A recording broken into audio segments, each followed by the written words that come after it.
Hello, my friends. Welcome once again to Spiritism, a closer look. You are on Kardec Radio. Our program runs every Wednesday at 7 p.m. Eastern Time. I am Luiz Lima. I'm your host for tonight.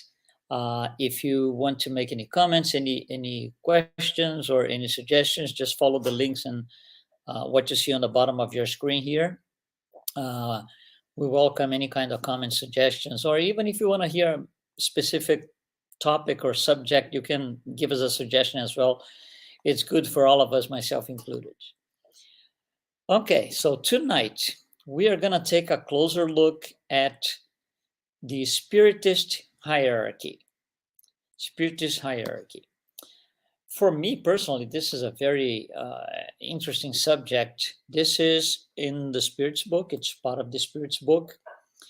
It's included in questions, in a range of questions. It goes from question 100 through 113. So there are 13 questions in there, and that's what we're going to address today. We are going to do this in two parts. Today, we're going to discuss the concept behind it, what it is for, how it came to be, and what is it exactly. So we're going to go through concepts and definition of it. And next week, what we are going to do is we're going to talk about how we can use it in terms of practical actions in our daily lives, day by day. So we are going to bring situations that we all go through and see how we can, how it fits for us to resolve our problems, get out of our struggles. It's really interesting for me when I first started paying more attention to this 10, 15 years ago. It gave me a different perspective on things, especially all the struggles that we have as a society. There's so many things happening today in the world. Some of them are difficult to understand. Some we don't really acknowledge well. That's what the Spiritist hierarchy, that's where it's going to help us. Okay, so let me start by saying this then. As Allan Kardec, okay, was going through preparing what came to be the Spirit's book. So he had to organize a lot of questions. First of all, create the questions, then go to the mediumistic sessions, get the answers from the spirits, and then organize everything in a reasonable order. And then at one point, he kind of goes to these spirits, and he talks about that a little bit in his writings. He goes to the spirits and said, listen, I want to propose something. He negotiates with the spirits. I want to propose something. I think this is Allan Kardec saying, right? Talking to the spirits. I think it's easier that to explain everything that you guys taught me, and I have to explain to my public audience, whatever, my readers. I think it would be just easier if we can classify, if we can categorize the spirits based on their level of advancement, moral and intellectual, based on moral and intellectual advance. So the spirits say, yeah, you can do it. You can do as many categories you think it's good. You can give them the, names for these categories, as long as the teachings that we are giving you are preserved. So he takes it from there. He said, no, okay, so I got some sort of green light, you would say. And he prepares this, he groups these the spirits in general, again, based on moral and intellectual advance. This became known as the Spiritist hierarchy. It is also known, and a lot of people like this name better, it's called the Spirit Scale, Spirit's Scale. Again, this is in the Spirit's book, question 100 through 113. What exactly is that? In Allan Kardec's words, right? I'm just reading off the Spirit's book. It's a classification of spirits based on their degree of development, also based on the qualities they have acquired, and also based on the imperfections from which the spirits have not yet freed themselves. So it takes in consideration basic three things, but it is based on primarily on the degree of development, moral and intellectual development of the spirits. And it looks at the qualities of those spirits and the imperfections of those spirits. This is not an absolute classification in terms of like you're gonna get a little card with your name or a little badge with your name and you stick on it, I'm this and I'm that and I'm that. No, we're gonna show you the categories in a minute. It's not an absolute thing. It's something academic that Allan Kardec created, allowed by the spirits, by the way, once again, for us to understand better what the whole thing was about. You got to think about this. Spiritism, the Spirits book in 1857, brings something never seen before, completely different. Allan Kardec cannot use almost no reference to anything known at the time because it was bringing a new paradigm. If it's bringing new ideas, new paradigm, new philosophy, how can you refer to something, in the past? You can't. So it was difficult to convey the message, and that's why he proposed the spirit scale. Again, the scales are categories we're going to show in a minute, and there's no a clear transition between one category and the next one up or down.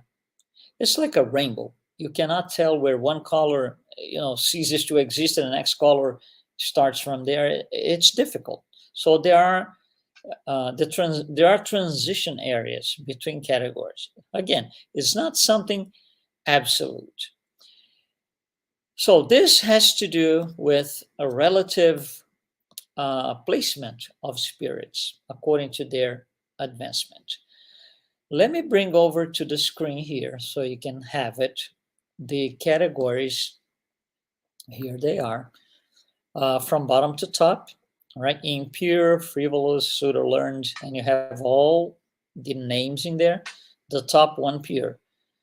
Again, this is according to the level of advancement.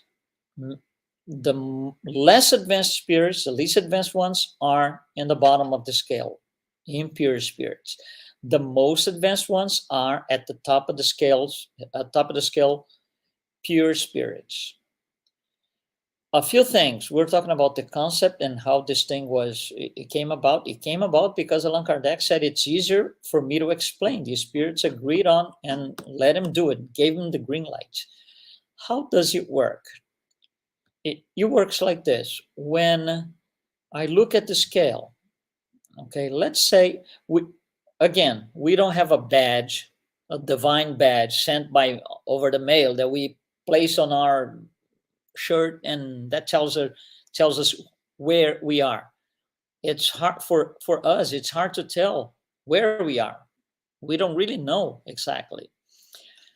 But let me just say this. For example, somebody, it doesn't matter who, somebody who is neutral, which is block number 4 from the bottom, neutral, it is a much more advanced spirit than someone in the impure block. Much, much, much more advanced. So it's a relative placement. It's nothing absolute. It's not from 0 to 10, where in the scale are you? It's not mathematics, it's not statistics.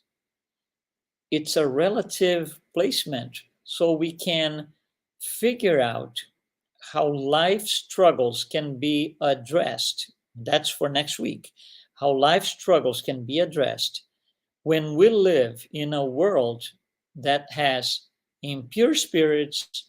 At the same time, we have frivolous, pseudo-learned, neutral, disturbing, benevolent, learned, wise, and higher order. And at times, pure, like Jesus came once here. So this is a big mix. Everyone is sharing the same reality. And it's complicated because, for example, if I'm neutral, or someone who is neutral looks at another spirit who is, let's say, frivolous, and he will say, I don't like this person. This person does a lot of bad things. But that neutral was frivolous one day. So it's a matter of understanding evolution of the intelligent principle or the spirit. That's the main idea behind this. So these 10 categories, I would say, to make it even easier, Allan Kardec divides in three groups. He calls orders. So there are three orders. And I use the color schemes to facilitate a little bit. Hopefully, it will the orders. So the guys in red and pink, which are the five ones in the bottom, they are third order spirits, also called imperfect spirits. The ones in green, the next four blocks up, are good spirits, order number two, second order spirits. And on the top, we have a single block for first order spirits in blue. What are these? Why are we classifying? Instead, we already have a classification for 10 groups. So why are we doing this? Because it's easier to understand like this. Let me talk a little bit about the imperfect spirits. Imperfect spirits are the ones in red and pink, the five bottom categories. For these spirits, there is a complete predominance of material life over spiritual life. These spirits live material life much more intensely, if not 100% almost, than spiritual life. They don't really care for spiritual life. It's something, let's put it this way, secondary, maybe. It's not really important. It's not the focus of their lives. These imperfect spirits, they have a tremendous propensity toward evil. So doing evil is something that is automated for them. Unfortunately, it's a habit. To do evil things, it's a habit for these spirits. There's a tremendous level of ignorance, there's pride, selfishness, all evil passions that result from it. These are basic characteristics of third order imperfect spirits. So, regardless of the intellectual development, the scale is based on intellectual and moral development. But regardless of intellectual development, the ideas of these spirits lack elevation of sentiments. It's intellect without moral, not completely without, but little, very little moral. So you will see people who are extremely intelligent, but I mean extremely intelligent, way above the average, doing evil things. Right? And we've seen this throughout history. We live in a moment of history. If you look at the last, I would say maybe 30 or 40 years, let's make it 50. The amount of spirits incarnated that are very high intellectual development, very high, but they're doing bad things. They don't use one drop of their intelligence to do good things. Propensity toward evil. That's their major focus. It just happens that they are very intelligent, so they do evil things at their best. These spirits, imperfect spirits, have a very limited understanding, almost no understanding of God. We don't do that. By the way, we here on earth, we are imperfect spirits in our great majority. Imperfect spirits need a place to live, to go through their development, moral and intellectual development. The earth is one of these places. So on earth, you're going to find most of the spirits here, discarnates and incarnates, both of them, at a very low level of moral and intellectual development. So if you look at the red spirits here on your picture, the five blocks on the bottom, okay, right here. If you look at these and you think at one block instead of breaking at 5, just one block, that defines us. That defines spirits living here on earth. Those are imperfect spirits. Next up, we have good spirits. Good spirits, instead of having a material life predominating over spiritual life, it is the other way around. There's predominance of spiritual life over material physical life. So spiritual life for these, let's call them green spirits right here, right? These green spirits, spiritual life is more important, way more important than material life, than physical life. So that's one of the characteristics that defines them. Imperfect spirits that we just mentioned are there's a tremendous propensity for to do evil things. Good spirits, the green ones, there's a tremendous desire to do good always and all the time. There is no propensity for evil, nothing like this.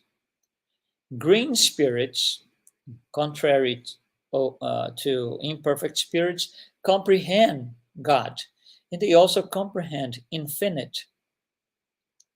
Infinite is something that we have a tremendous hard time grasping the meaning. We can't really grasp its meaning, but good spirits can. Good spirits also encourage people to do good things and good thoughts all the time. All the time. They trigger situations where people are going to be doing good. So it's not only they themselves doing good, they will create situations within the possibilities for other people to do good. It's really, really interesting how they operate, if that's the right word. And at the top of the scale, all the way up in blue, we have the pure spirits. Pure spirits is a little bit different because they don't need to incarnate anymore. They've been through all the development stages. They've achieved a level of moral and intellectual knowledge that they don't need to incarnate anymore. They do when needed, if they want to, as a mission. For example, Jesus, he didn't come here to clean up his past, to offset anything he did wrong. No, that was done millennia ago. He was here on a mission, a very clear mission, by the way. So for these pure spirits, there is no need for incarnation anymore. They don't have any, they are not influenced by the physical life, by matter, by anything like this. They have a complete, absolute intellectual and moral superiority. They are above all of us. They are on the top of the scale here, as you see. So Allan Kardec not only does these breakdown of 10 categories, but he groups in 3 orders because it's easier to explain 3 than 10. But if you go here to the Spirit's book, again, questions between 100 and 113. It's one question per block that you see here. So there's one talking about the impure, another one talking about the frivolous, another one talking about all of them, one by one by one. We're not going to do that because, that you can do yourself. We are bringing the idea of the Spiritist hierarchy or the spirit scale. And again, next week, we are going to talk about how we apply this. So we are just going through definitions. Next week, how do we apply this in our own favor, obviously, for a better life, to go over struggles and situations, usually situations that we don't like and we have a hard time getting away from or passing through. So when we look at the scale, as you see here on the screen, the ones on the top, the pure spirits, they are also called angels, archangels, seraphims. There are different names. So for Spiritism, right, what is an angel? is a spirit that has achieved, it's a pure spirit, so it has achieved a certain level, a top level, I would say, in terms of morality and intellectuality. That's an angel. On the other hand, for Spiritism, what is a demon? A demon is a spirit that is at the bottom of the scale. It's starting its first human incarnations. We all start as simple and ignorant, and they're going to have to go all the way up. They have to, do their path all the way up, and they will be pure one day. So demons are spirits that are impure, not necessarily impure, but at the bottom of the scale. Those are definitions used by Spiritism. So impure spirits, for example, so we have an idea, we're talking about demons, impure spirits. The spirit in the codification, right? It's going to say that evil spirits are, for them, evil is the object of all their preoccupations. That's all they think about. Evil. How can I do evil? How can I improve my evil? That's all they carry on their minds. And they do evil for no reason, just for the pleasure of it. Simple pleasure of it. Those are at the bottom of the scale. So if you go up a little bit, we're not going to talk about all of them, but if you go up, next one up, frivolous, they are still, there's propensity towards evil, but a lot less than impure spirits. And that's how it goes. Then you go up to the next one, and as you go up, climbing up this the scale here, right? As you go up, the propensity to do evil starts to go down, and then from here up, there is no more propensity to do any evil whatsoever. On the green bars, on the green blocks, right, the green ones, it is only good, doing good, thinking about good things. So then on the Spirit's book, after Allan Kardec finishes on question 113, he will ask the spirits a few questions about, this grading the spirits. So we are going to read some of them to use our time here, because it's part of what the scale means, what this means. So question 114, the question is, are spirits good or evil by nature, or may they seek to improve themselves? So the question is, can we improve or no? That's what it is. Where I am is where I'm going to be forever. That's the question. And the answer is, spirits improve themselves. And as they do so, they pass from a lower order to a higher order. Right? Order is the colors, right? Imperfect, third in the bottom, good, green in the middle, pure, blue on the top. So as we improve, we are going to move up the ladder, if you will. Then question 115. How have some spirits been created good and others evil? So the question is it true that some spirits were created good already? They are green. They were born green, and others were born red? That's the question. The answer is, God has created all spirits equally simple and ignorant, meaning no knowledge. No knowledge. All of them are going to have to learn. But after a while, they're not on the same level anymore, because they are separate. Each spirit is a separate individual or entity, if you will, and they will do more or less. For example, think about this. If you're gonna drive on a road that has a limit, let's just say 65 miles an hour, that's the limit. So nobody can go over 65 miles an hour. Let's say that we all respect the 65 mile an hour limit, speed limit. So nobody can pass anybody once everyone reaches 65. The difference is going to be how long does it take me to get to 65 on a better car that has more torque. I'm going to get there really fast in a few seconds. For other vehicles, it might take 1 minute to get there. But once we all have 65, we can't do that. So the point between zero, where the cars are all stopped, and getting to the limit varies because it depends on the ability of each one. Same thing here. It all depends on the ability. How fast do I go? How fast do I learn? How fast do I progress? And then on the next question, question 116, Allan Kardec asks, are these spirits who remain forever in lower orders? So those who are in the lower orders right now, they are impure, frivolous, and so are they going to stay forever in there? And the answer is a flat no. All will become perfect. All spirits.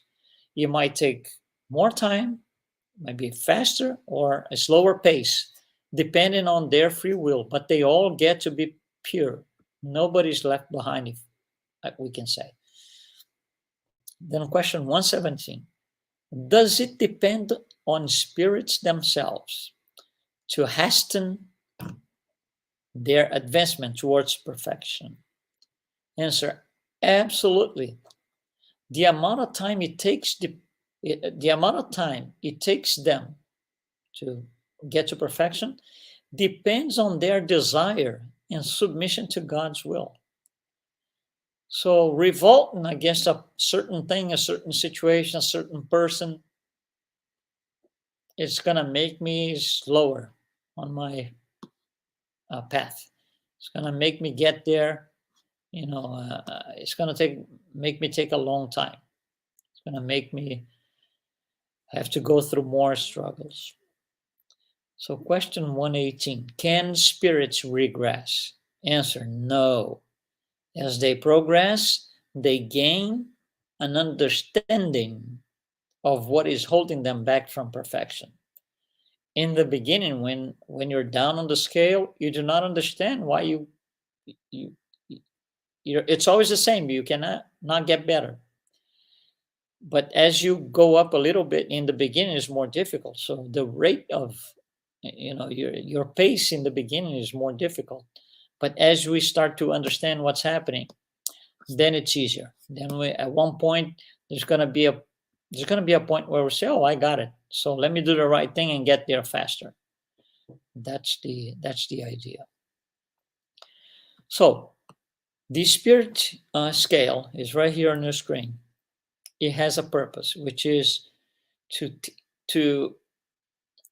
tell us, to make us understand that we are living in a world where we have all these spirits sharing the same reality. So if I like something that somebody doesn't like, and that somebody is above me, he doesn't like what I like for a reason that I don't know yet, because he's above me. And the same way, when you look down on the scale, you're going to say, oh, that guy is doing this, that person is doing this, because he doesn't know this thing yet, and I already do. So that in itself invites us to stop rebellion, revolts. It doesn't make sense.